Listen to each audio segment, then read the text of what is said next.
কিশোর কুমারের গান পর্যন্ত সরকার বন্ধ করে দিয়েছিল। সারা দেশে অজস্র সাংবাদিককে জেলখানায় বন্দী করা হলো। সিদ্ধার্থ শঙ্কর রায়ের পরামর্শে হঠাৎ করে মাঝরাতে 12টার পর জরুরি অবস্থা জারি করে দিল। 1975 সালের 25শে জুন জরুরি অবস্থা লাগানো হল। আমি জরুরি অবস্থা কি, খায় না মাথায় দেয়, কি ব্যাপার কিছুই তো জানতাম, কারণ আমার তখন বয়স 12 বছর। কিন্তু 12 বছর হলেও জরুরি অবস্থার বিরুদ্ধে কাজ করেছে। হঠাৎ করে জানতে পারলাম সকালবেলা শাখা হবে 26 জুন। কেন 25 তারিখ রাত 12টার সময় কি একটা জরুরি অবস্থা বলে কিছু একটা ঘোষণা হয়ে গেছে, যে কারণে আমরা শাখা করতে পারবো। আমার রাগটার কারণ হচ্ছে আমাদের শাখা বন্ধ করে দিয়েছে কে? ওই কংগ্রেস সরকারের প্রধানমন্ত্রী। বাস, এর বাইরে আমি আর কিছু জানি না। এবার কি করতে হবে? বিদ্যুৎটা আমাদের শিখিয়ে দিলেন। বিদ্যুৎটা মানে বিদ্যুৎ দত্ত। তিনি বললেন যে বিভিন্ন এমার্জেন্সি বিরোধী, জরুরি অবস্থা বিরোধী যে সমস্ত লিফলেট, সেগুলোকে রাতের অন্ধকারে লোকের বাড়ি বাড়ি দিতে হবে। আমার দাদা শান্তনু সিনহা, সঙ্গে আমি আর 2-4 জন কার্যকর্তা, আমাদের কাজ হতো ঠিক যখন রাত্রিবেলা 9টা 9:30 বাজে, তখনকার 9টা 9:30 মানে আজকের রাত্রি 1:30 2টো। বহু জায়গাতে কারেন্টই নেই, বিদ্যুৎই নেই, বিদ্যুৎ সংযোগ নেই। তো আমাদের কাজ হতো মানুষের বাড়ির দরজার তলা দিয়ে, জানলার ফুটো দিয়ে, ভেন্টিলেটর দিয়ে সেই এমার্জেন্সি বিরোধী বক্তব্যের প্রচার পুস্তিকা ছড়িয়ে দেওয়া। আর সকালবেলা এলাকায় ঘুরে দেখা কি হলো। দেখলাম আমাদেরই সমস্ত কাছের কংগ্রেসি নেতারা, তারা বলছে কারা এগুলো দিচ্ছে, ধরতে পারলে হাত পা ভেঙে দেবো। আমরাই দাঁড়িয়ে আছি, কিন্তু তাদের স্বপ্নেও তারা ভাবেনি যে এরা এই জিনিসগুলো করছে।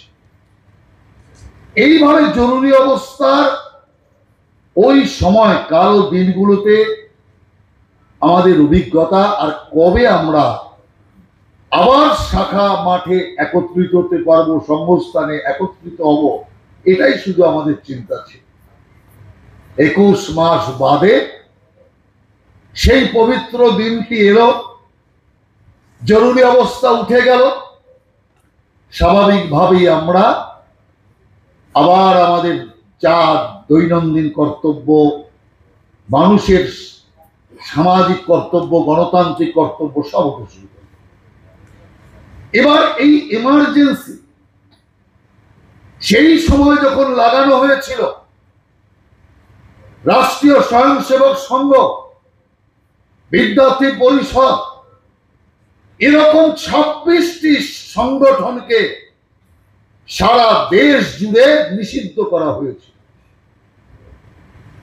এবং লোকনায়ক জয়প্রকাশ নারায়ণের নেতৃত্বে যে এমার্জেন্সি বিরোধী অভিযান শুরু হল, সেই অভিযানে সমস্ত রাজনৈতিক দল, অরাজনৈতিক দল, সামাজিক সংগঠন, তারা সবাই এগিয়ে আসে। এক এক করে জেলে ঢুকতে শুরু করলেন। আর তার মধ্যে আহ্বান হল জেল ভরো। সমস্ত কার্যকর্তারা দলে দলে জেলখানায় যেতে শুরু করলো, যে এমন অবস্থা তৈরি করব সারা দেশে যে জেলে লোক ভরার মতো জায়গা থাকবে না। হলো তাই, জেল ভরে গেল। লোক সংখ্যা যা ক্যাপাসিটি, তার চেয়ে অধিক লোক হয়ে গেল। শেষ পর্যন্ত অস্থায়ী জেল করতে হলো।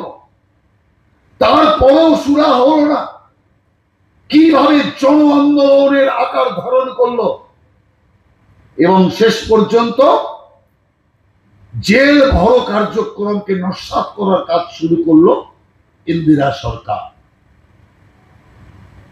শুধুমাত্র ব্যক্তি স্বার্থে, নিজের স্বার্থে এলাহাবাদের রাজনারায়ণের কাছে হেরেছে।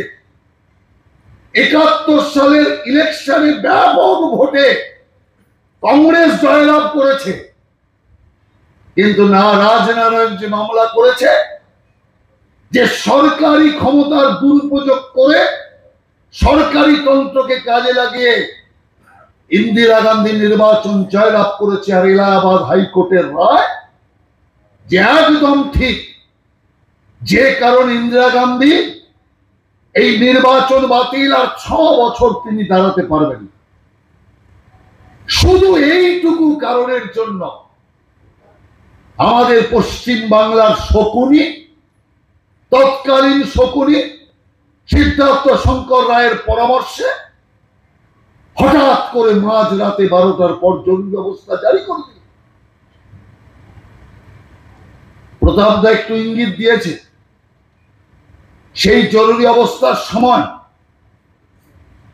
এই বর্তমান পেপার তার যে প্রতিষ্ঠাতা বরুণ সেনগুপ্ত সহ সারা দেশে অজস্র সাংবাদিককে জেলখানায় বন্দী করা হোক। রাজনৈতিক নেতারা জেলে যেতে শুরু করলো। এই যে বইটা উদ্বোধন হলো, এই বইতে ওই আমরা যে কাজগুলো করতাম, সংগঠিত করা, মানুষের কাছে প্রচার পুস্তিকা চালানো, এই জাতীয় কাজ নরেন্দ্র মোদী ওই সময় করেছে। এমন অমানবিক, রাজনাথ সিং যখন জেলে, তার মা মারা গিয়েছে, তার মার মৃত্যু অনুষ্ঠানেও তাকে যেতে দেওয়া হয়নি, অনুমতি দেওয়া হয়নি। আদালত তখন ঠুটো জগন্নাথের অবস্থা ছিল। আমাদের শ্রদ্ধেয় নেতা অটল বিহারী বাজপেয়ী, লালকৃষ্ণ আদবানি সহ অজস্র নেতা, সংঘের বিভিন্ন স্তরের বিভিন্ন কার্যকর্তা, অন্যান্য পার্টিরও বহু নেতা, জর্জ ফার্নান্ডেস থেকে, জয়প্রকাশ নারায়ণ থেকে, জগজীবন রাম থেকে প্রচুর নেতা ওই সময় জেলখানায় গিয়েছিল।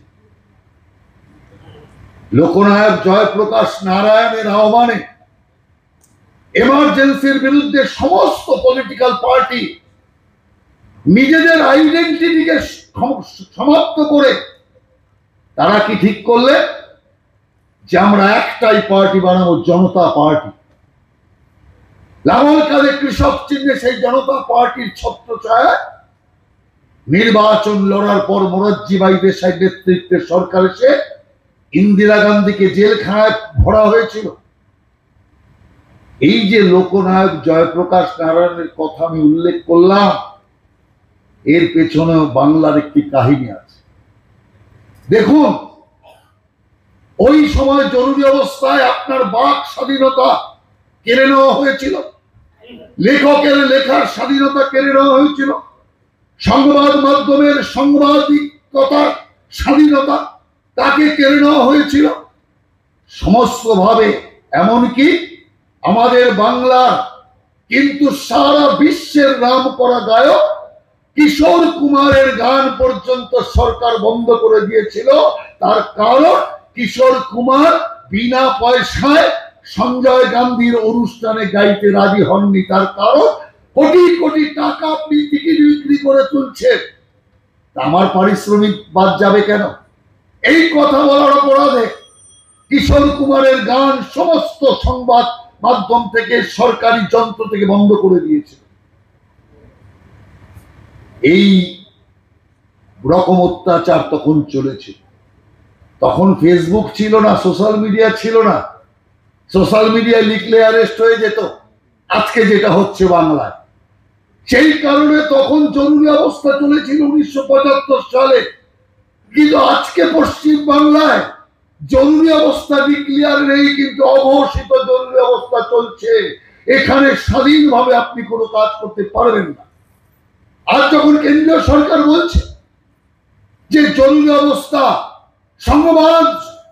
সাংবিধানিক হত্যা দিবস, সংবিধান হত্যা দিবস হিসেবে পালন করতে হবে, মমতা ব্যানার্জি এক প্রেস কনফারেন্স করে এমন চিৎকার করলেন, কিসের আবার সংবিধান হত্যা দিবস, এই সেই নানা রকম করে তিনি এর বিরোধিতা করলেন। কেন করবেন না? আজকে উনি তৃণমূলে, যেদিন জরুরি অবস্থা হয়েছিল সেদিন তো মমতা ব্যানার্জি ছিল কংগ্রেসে, অর্থাৎ জরুরি অবস্থার সমর্থক ছিলেন উনি। শুধু সমর্থক নয়, প্রবল সমর্থক। লোকনায়ক জয়প্রকাশ নারায়ণ এলেন কলকাতায় জরুরি অবস্থার বিরুদ্ধে আওয়াজ তোলবার জন্য। এই কলেজ স্ট্রিট আমাদের পার্টি অফিসের পাশে, সেখানে জয়প্রকাশ নারায়ণের গাড়ির ওপর, গাড়ির বনেটের ওপর এই মমতা ব্যানার্জি উঠে কাপড় তুলে অশ্লীল নৃত্য করেছিলেন আজকের বাংলার এই মুখ্যমন্ত্রী। অতএব তিনি এমার্জেন্সি শুধু বিরোধিতা করেননি, অসভ্য ভাবে, কুরুচিকর ভাবে মহিলা হিসাবে সমাজকেও কলুষিত করেছে। সেই কারণে আমি আপনাদের বলতে চাই, জরুরি অবস্থার বিরুদ্ধে আমরা লড়েছি, জরুরি অবস্থাকে আমরা সমাপ্ত করেছি। এবার লড়াই অঘোষিত জরুরি অবস্থার বিরুদ্ধে, আর অঘোষিত জরুরি অবস্থাকেও আমরা হাঁটাবো। জরুরি অবস্থাকে হাঁটিয়েছি, অঘোষিত জরুরি অবস্থাকেও হাঁটাবো। পশ্চিম বাংলাকে গণতান্ত্রিক অবস্থায় নিয়ে আসবো। আবার বাংলা সোনার বাংলা হবে, ধর্মে মহান হবে, কর্মে মহান হবে, নবনীতি নবনী উদিবে আবার পুরাতন এই সমাজে। এই কথা বলে আপনাদের সকলকে নমস্কার জানিয়ে আমি আমার এই সংক্ষিপ্ত নিবেদন শেষ করছি। বন্দে মাতরম, ভারত মাতার জয়।